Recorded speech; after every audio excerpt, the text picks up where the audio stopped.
This side I have just dy by dx. You can integrate. When you integrate, you will get y. Just integrate, and you will get integration constant. And that constant can be found using that initial condition. Right? So now its solution will be y equal to x plus e power x plus 1. Am I correct? How do you check whether I am correct or not? You differentiate and see whether you get that equation or not, and substitute that initial condition. When I substitute 0, I should get 2. Yes, I am getting it. So that is correct. Next.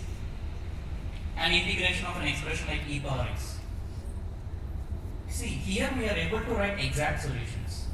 Okay. What happens if we are not able to write exact solutions? Next. Yeah, these are the problems. Can you think about these problems? What is the solution of e power x minus 3? I'd like to find its root. I'd like to find the solution of this differential equation, dy by dx equal to e power x square. To solve the differential equation, you should know what is the integration of e power x square. What is the integration of e power x square? What is the integration of e power x square? No, we don't. Yeah, we'll always get confused with the derivative of e power x square and integration of e power x square, right? The derivative of e power x square is 2x into e power x square. Whereas, what is the integration of e power x square? Do you have antiderivative for this function? No, we do not have. Okay. So, for example, if you take sine of x square or cos of x square, these are the functions you do not have antiderivatives. Okay. There are many functions for which there are no antiderivatives. So, in which what do you do? Let us say we end up with a problem, we have to integrate that function. Then how do you do it? Then we will go for approximation, right? I hope you have seen the left limit rule, left point rule and right point rule and midpoint rule for integrations, right? Riemann summations. What are all they? Just approximation of that integral, right? So you can take the function values at specific points, and you can apply those methods, the midpoint or right limit point and right hand point or left hand point. Those rules you can apply, you can approximate what is the solution. When you cannot do things exactly, yeah, we started approximating things. Yes? And what about differential equation? Fine, for integration we already know some methods, and in future you are going to study some advanced methods other than this midpoint and all. These are methods called trapezoidal and Simpsons and all. Okay. See, those are the methods to make your life easy. Don't think that my life is going to be complicated with all these math expressions. When you reach that point, you'll realize that is the expression that's going to make our life easy. Okay. So now we'll go for approximated solutions, and that is where the numerical methods were developed. When you do not know exactness, we started approximating, isn't it? So now I'll present one method for finding root of this equation.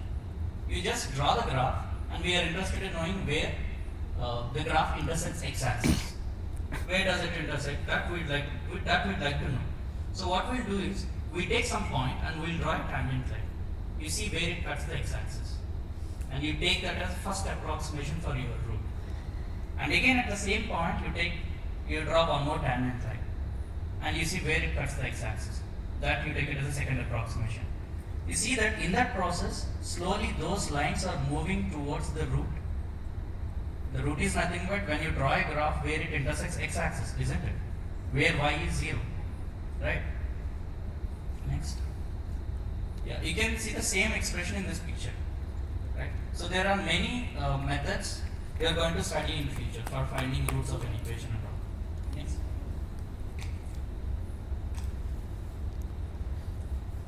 And if you cannot do differentiation directly, if you cannot solve differentiation equation directly, then we'll go for approximation. One thing you can do, there are two methods you can do. One is discretizing this guy and solving equation. What do you mean by discretizing? Like, how do you calculate derivative? The derivative formula is limit h goes to 0, f of x plus h minus f of x by h, right?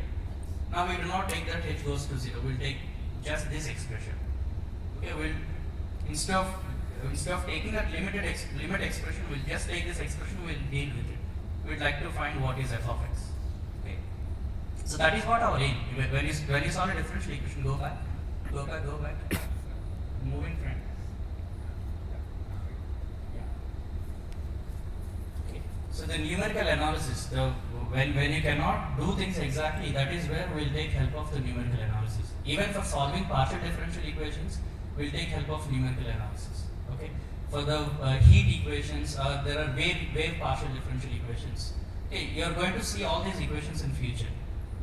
If you want to study solutions of these problems, you need help of numerical analysis. Okay, next. Yeah, so far I have discussed problems related to just mechanical engineering, ECE and metallurgy and chemical, right? And what about computer science? Computer science guys are happy, right? Because so far I haven't discussed any mathematics, right? And you have a feeling that there is no maths in CSE, so we'll be happy if we take it. Okay, but I'll tell you one thing: if you are good at mathematics, you'll become a good computer engineer. Okay, so here the cryptography, it is nothing but the combination of number theory and algebra, just studying about numbers. Okay, what is there to study about numbers? 1, 2, 3, 4, no, that we know. Right? Can you give me a prime number with 100 digits? Nonsense. A prime number with 100 digits.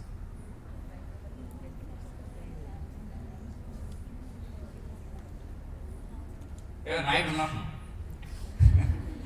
Right? But you can find a prime number with 100 digits by using high computational power computers. Okay.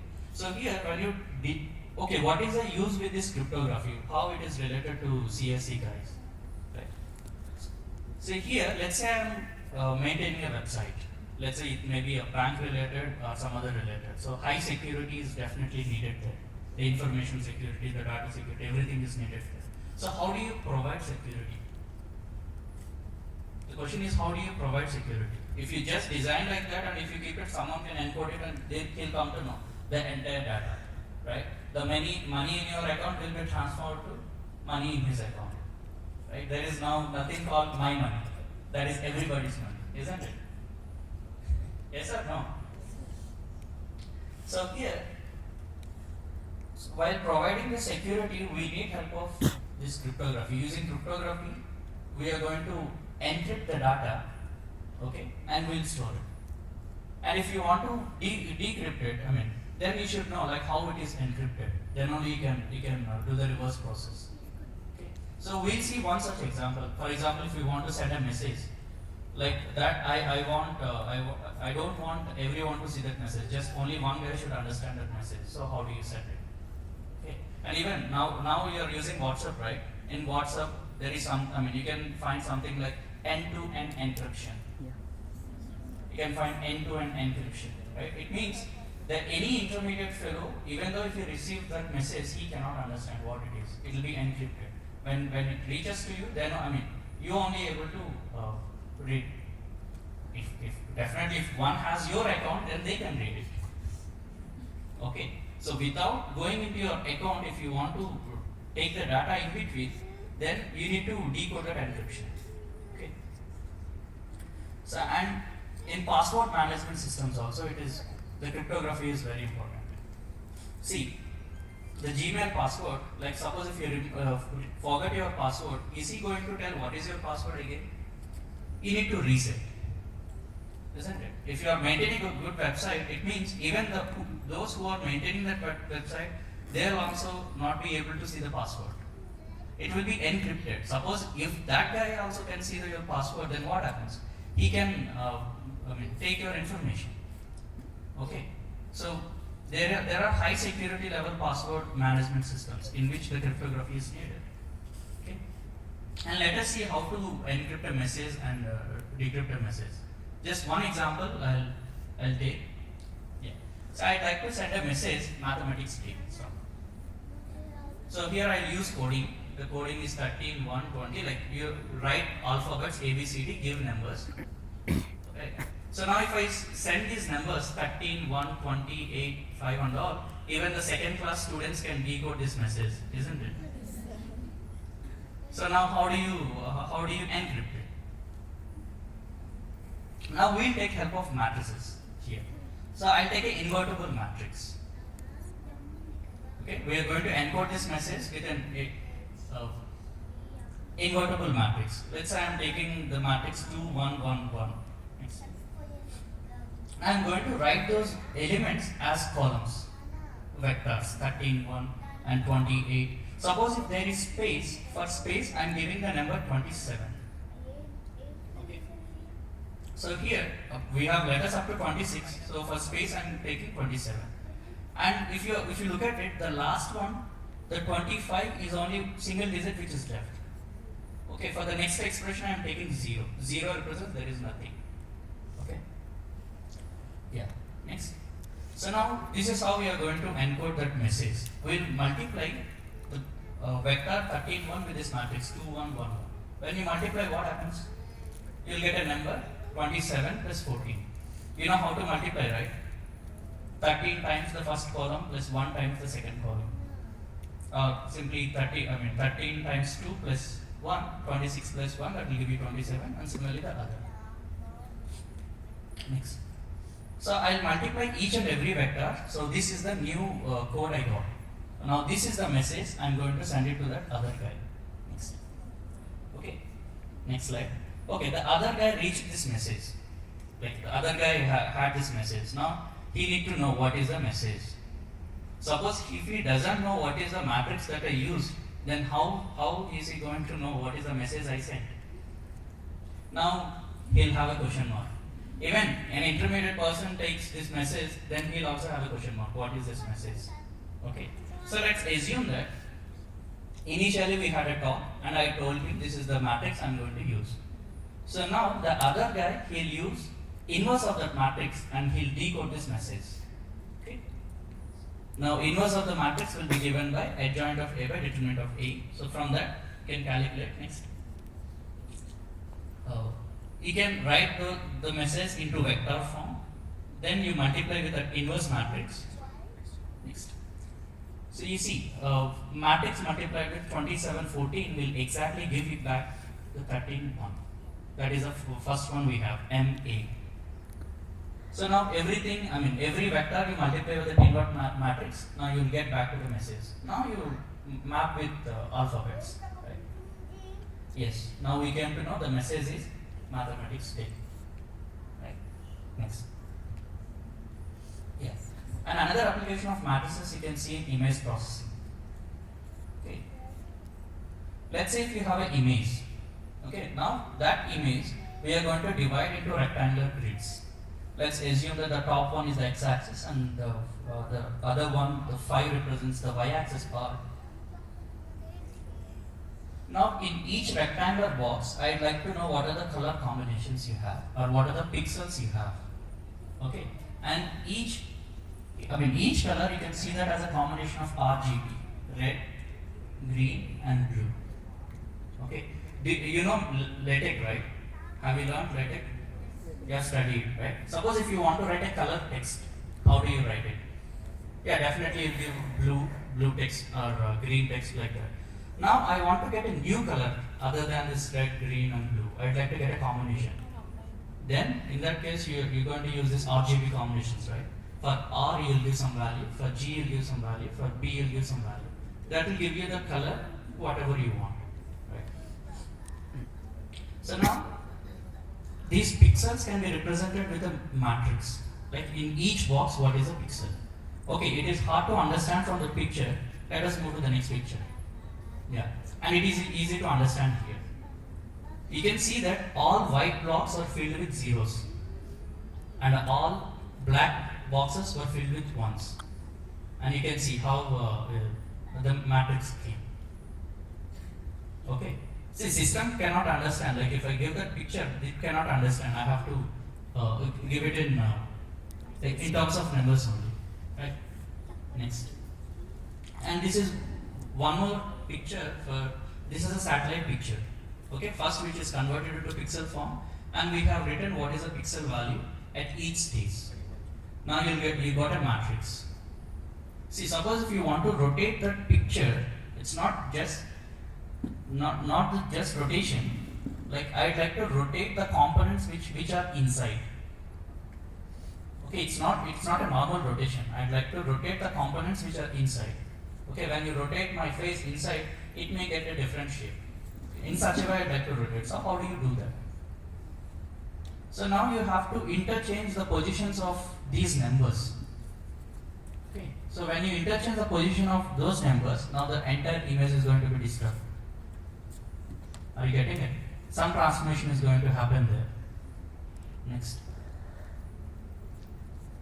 Yeah. Is it like a class?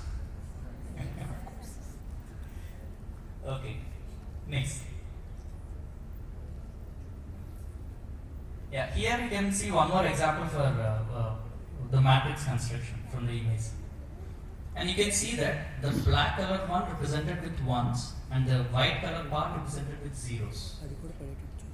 Okay, so finally you can see the entire matrix, how it is formed. It is in the hand shape. The placement of ones, it is in the hand shape. Next. Next one. Here I have a picture.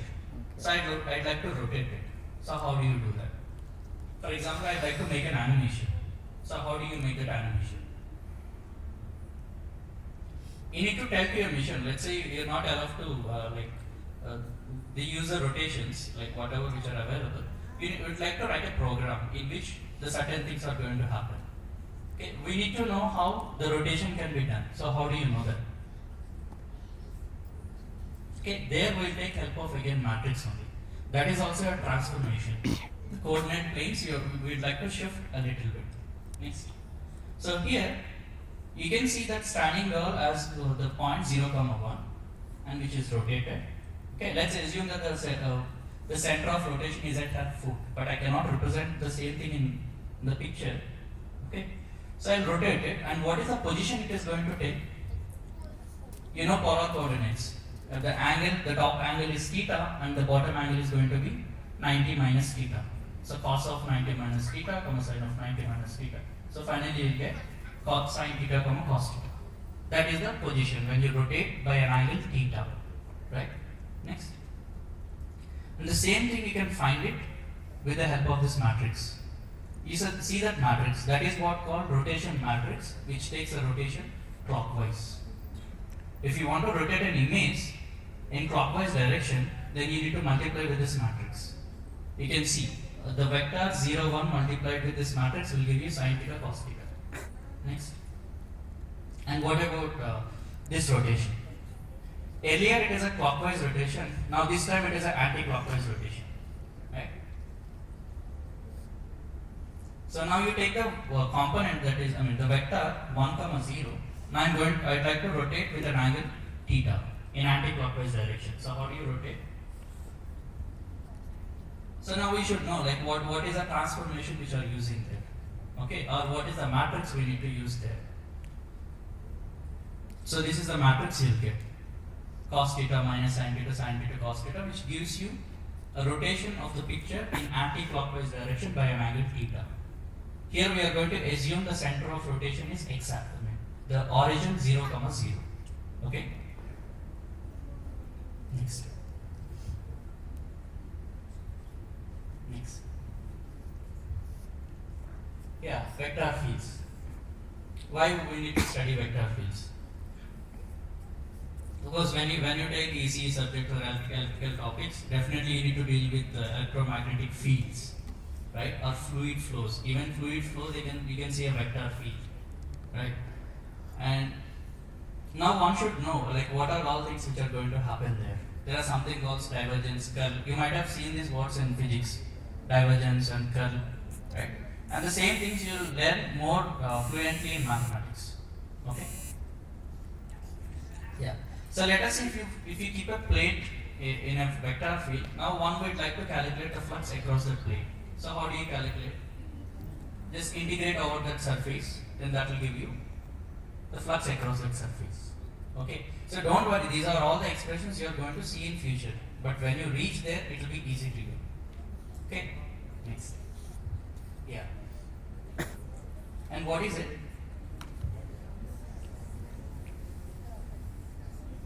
Mathematics in guided research, right? So here when when you are using missiles, then in that case you should control their paths. You cannot simply just give it, right? You need to control their path. You need to fix what is a target. Then you are going to release it, isn't it? So now, if you want to control their paths, yes, you need to write some algorithms using mathematical models. Okay, so there also we need help of mathematics. Next, yeah, and one more thing: probability and statistics.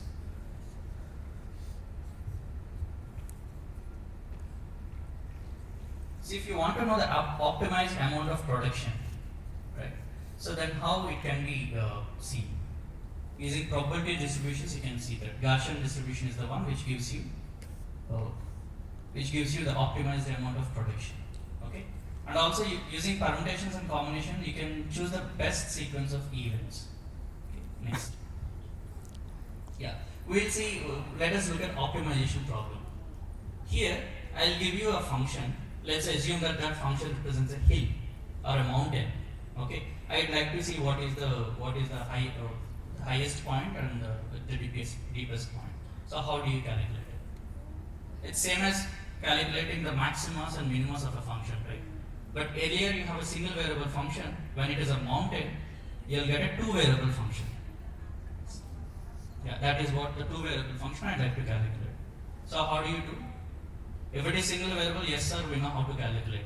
But if it is two variable. The same way you're going to go. You'll go with partial derivatives, you'll equate it to 0, you'll find the critical points. The same process, whatever you have done it for single variable case. Next. Yeah, constraint maximum. What is constraint maximum? Why one needs to study about constraint maximum? Okay, I'll show you one problem. So the problem is to find the maximum volume of a cylinder which can be inscribed in a rectangular box. You have a rectangular box in which we would like to inscribe a cylinder which has a maximum volume. Yeah, where do I need it exactly? Why should I study this? Right? And what is it? Washing machine. That is a washing machine drum, right? So initially I'd like to have a box and I'd like to calculate what is the maximum, the cylinder which can be kept inside that washing machine, isn't it? So that I can tell like what is the capacity and all. So based on that we can first decide the rectangular shape, the rectangular box, and then we can decide like what is the maximum disc, maximum cylinder I can take it here. Okay.